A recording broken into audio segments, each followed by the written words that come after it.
महाराष्ट्र में बड़ा भाई बनेगी कांग्रेस। शरद गुट को उद्धव से भी कम सीटें। एमवीए में सीट शेयरिंग पर बनी बात। महाराष्ट्र विधानसभा चुनाव के लिए महायुति बीजेपी शिवसेना एनसीपी का गठबंधन के बाद अब महाविकास अघाड़ी में शामिल दलों के बीच भी सीट बंटवारे पर आम सहमति बन गई है। सूत्रों ने बताया कि कांग्रेस 105 से 110, शिवसेना यूबीटी 90 से 95 और शरद पवार के एनसीपी 75 से 80 सीटों पर चुनाव लड़ सकती है।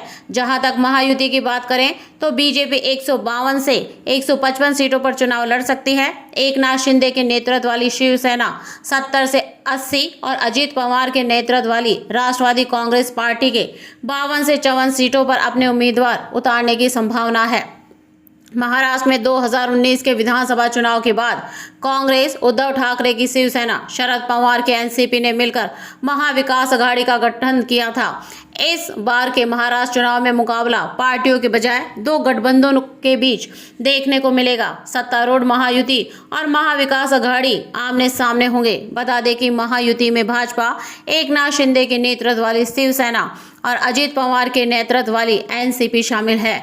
एमवीए महाराष्ट्र में लोकसभा चुनाव के अपने प्रदर्शन को दोहराना चाहेंगी, जिसमें उसे महायुति पर बढ़त हासिल हुई थी।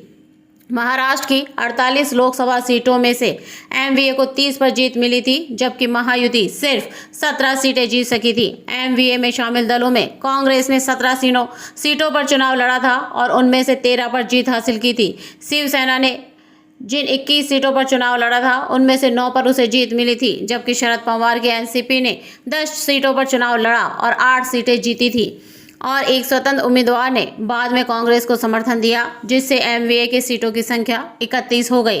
वहीं महायुति में शामिल दलों में बीजेपी ने 28 सीटों पर चुनाव लड़ा और सिर्फ 9 पर ही जीत हासिल करी।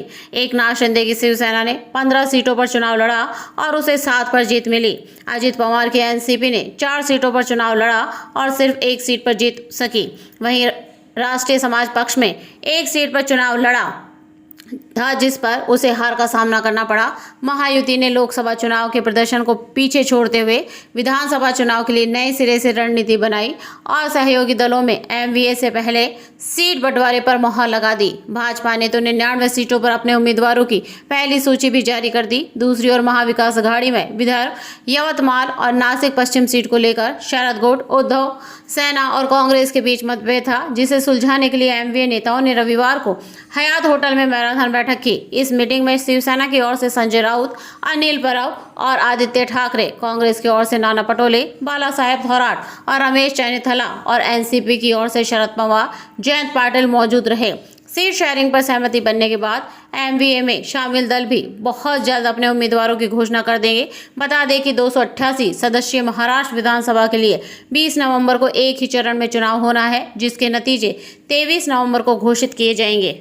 अगर आप हमारे वीडियो को पसंद करते हैं तो please subscribe my channel, like करें, शेयर करें, बेल आइकॉन में ऑल को ज़रूर दबाएं ताकि आने वाले वीडियो का नोटिफिकेशन सबसे पहले आपको मिले। अगर कोई सुझाव हो तो कमेंट बॉक्स में ज़रूर लिखें। जय Hind, Vande Mataram. Thank you for watching.